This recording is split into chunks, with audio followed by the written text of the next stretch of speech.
नमस्कार, मेरा नाम है आशीष जायसवाल। इस वक्त आप देख रहे होंगे कि पूरा देश जो है वो गैस की किल्लतों से जूझ रहा है।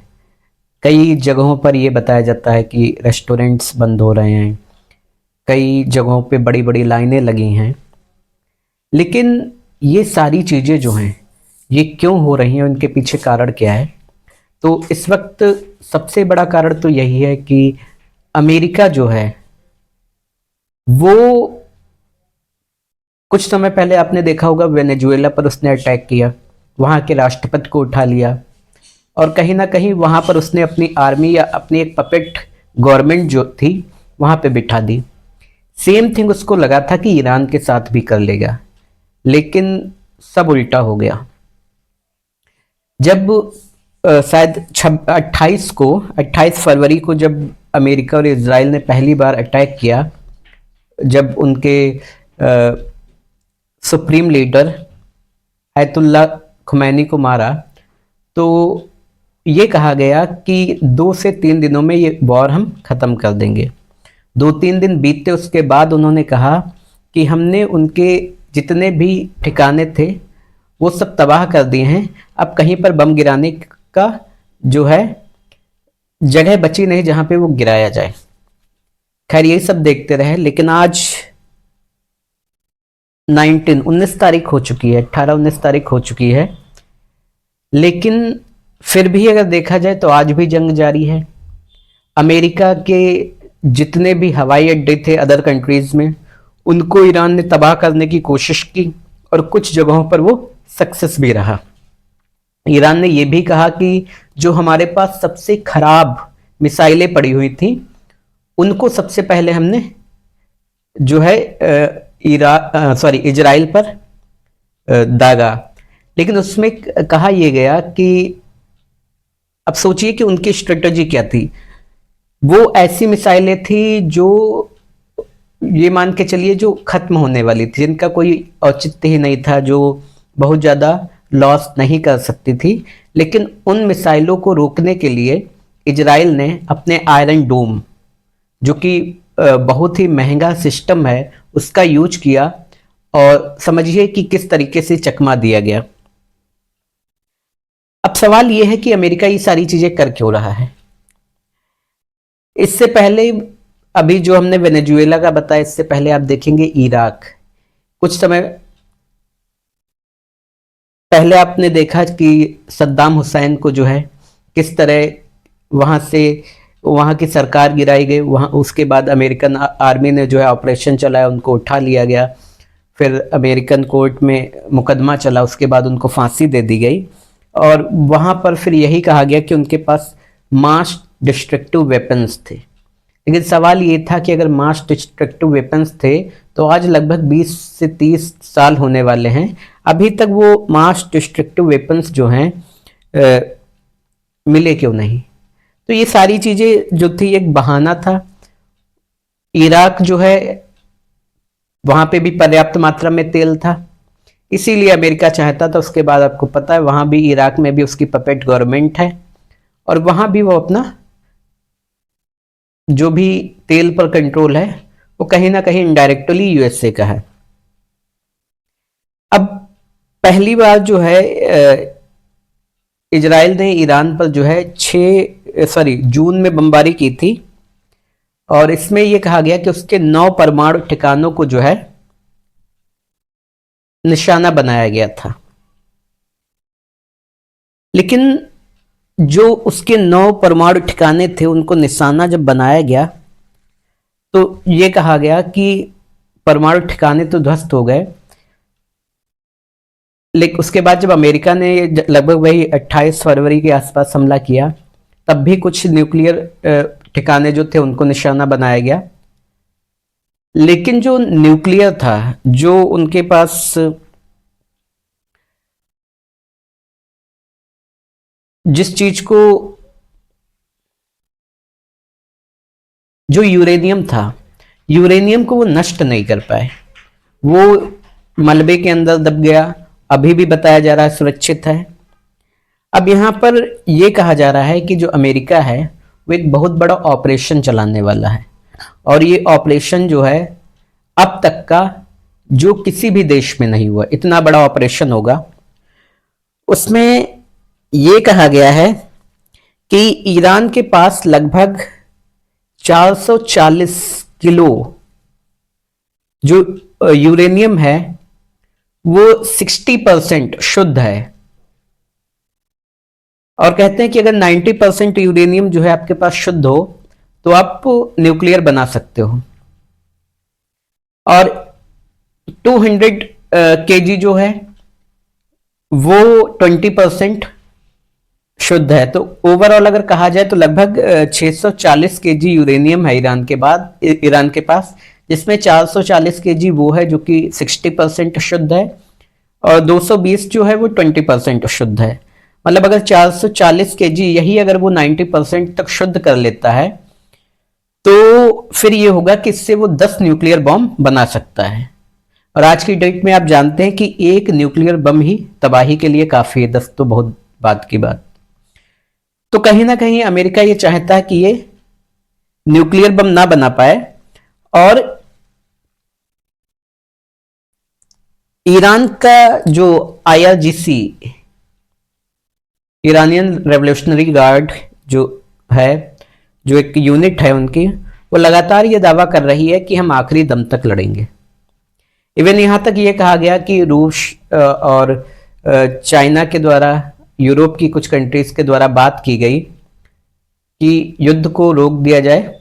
इस पर ईरान ने कुछ शर्तें भी रखी। उनकी 3 शर्तें ये थी कि एक तो जो हमारा न्यूक्लियर पावर प्लांट का या जो भी चीजें चल रही हैं उस पर ये कोई प्रतिबंध नहीं लगाएंगे, इसके अलावा दोबारा कभी ये हमला नहीं करेंगे।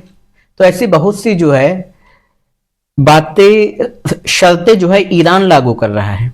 सोचिए कि एक देश जिसको अमेरिका जैसा सुपर पावर सोच रहा था कि हम खत्म कर देंगे, लेकिन वो आज आंखें दिखा रहा है।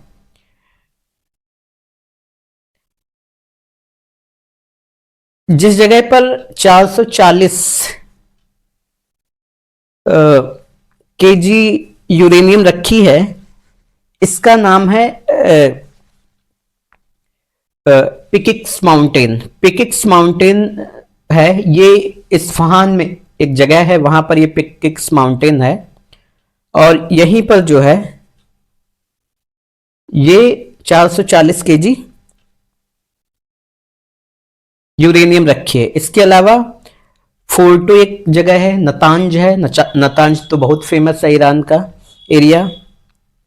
अब अमेरिका जो ऑपरेशन करना चाहता है उसका कहना यही है कि जहां पे ये 440 केजी यूरेनियम रखी है, इसका आधा मतलब 220 केजी यूरेनियम जो है वो अमेरिका एक ऑपरेशन चलाएगा और वहां से निकाल कर अमेरिका अपने साथ ले जाएगा।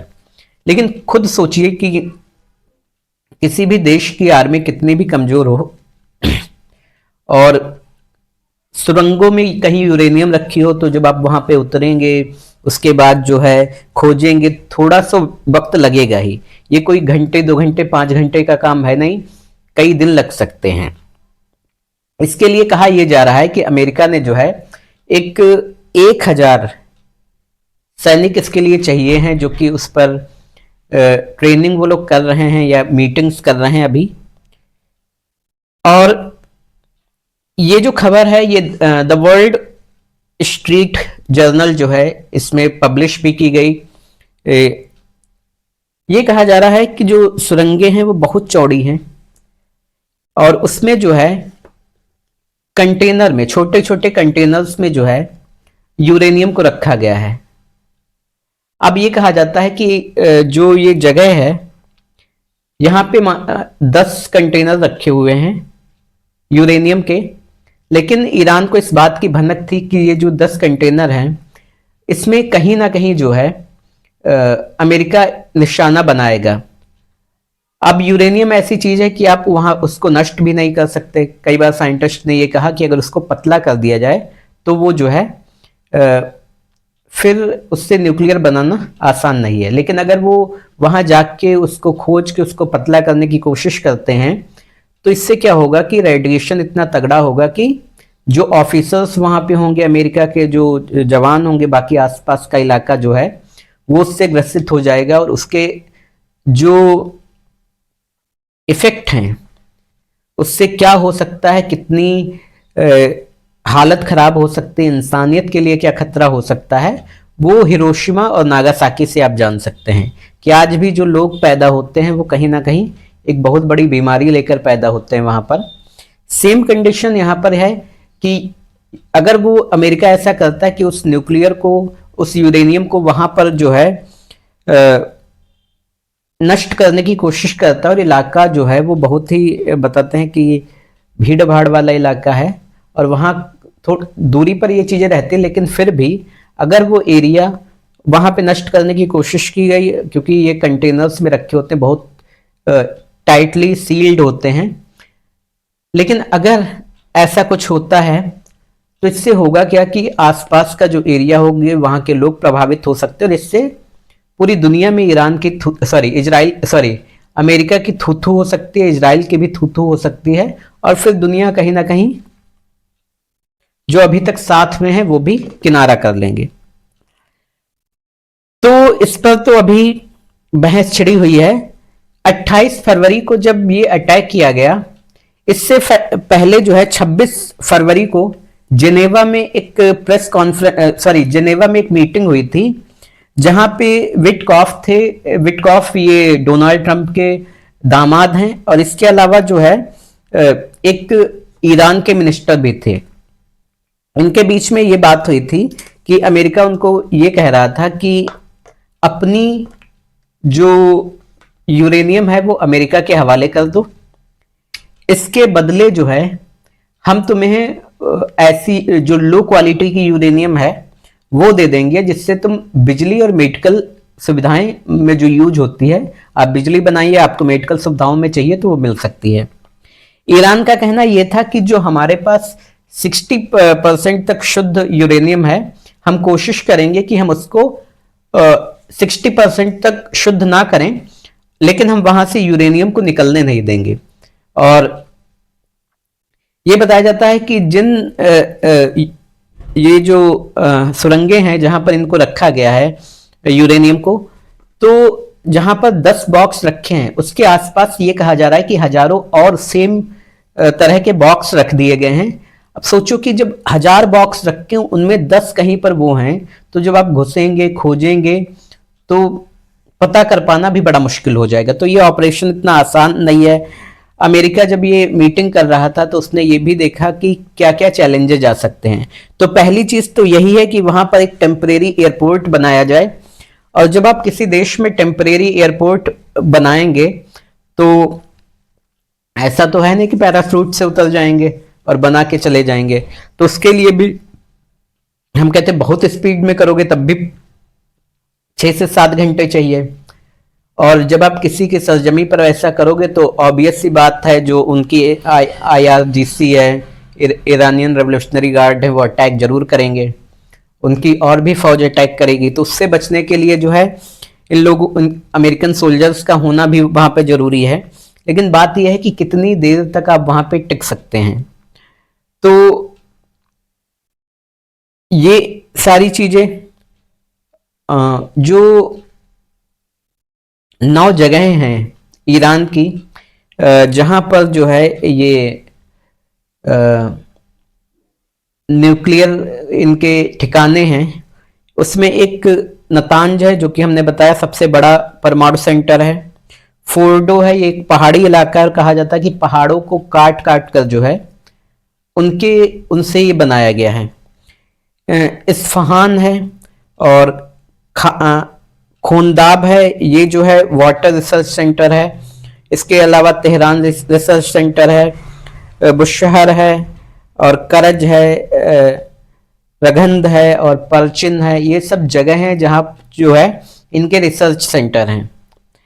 अब समय बताएगा कि जो है जो अमेरिका है वो कितना सक्सेसफुल रहता है। खैर लगातार ये दावे किए जा रहे हैं, लेकिन ईरान जो है वो कोई भी बात सुनने को राजी नहीं है, और वहाँ के जो कमांडर्स हैं, आईआरजीसी के जो कमांडर्स हैं, उन्होंने ये कह भी रखा है कि हम अपनी तरफ से जंग नहीं खत्म करेंगे। और कहीं ना कहीं वो मिसाइलें ड्रोन से हमले कर रहा है, लेकिन जो पैसा अमेरिका और इजराइल के द्वारा खत्म किया जा रहा है वो बहुत ज़्यादा खत्म किया जा रहा है। तो अब डोनाल्ड ट्रंप को भी ये एहसास हो गया है कि वो कहीं ना कहीं अकेले पड़ गए हैं, दुनिया भी साथ नहीं है। और उन्हें लगा था कि जो फारस की खाड़ी है उसका कुछ हो सकता है, लेकिन ईरान ने साफ तौर पे कह दिया कि जो लोग अमेरिका के फेवर में हैं उनके जहाज वहां से नहीं निकल सकते। इवन ये कहा जा रहा है कि लंबी लंबी लाइनें जहाजों की लगी पड़ी हुई हैं। तो आप सोच सकते हैं कि इस वक्त हालात क्या हैं, और लगता नहीं कि ये जल्दी सुधरने वाले हैं, क्योंकि सेम कंडीशन आपको याद होगा यूक्रेन और रशिया के बीच में हुआ था। तब भी लोगों ने कहा था अरे ये छोटा सा देश है, लेकिन उल्टा पड़ गया, देखन में छोटे लगे घाव करे गंभीर, वही हो गया था। इनके साथ भी खेला हो गया है। जो चीज जो इनका सपना था कि हम तख्ता पलट कर देंगे वो भी नहीं कर पाए। इन्हें लगता था कि हम उनके न्यूक्लियर पावर प्लांट्स तबाह कर देंगे, तो यूरेनियम तो उनके पास है ही, वो फिर से बना लेंगे। अब आगे क्या होता है देखते हैं।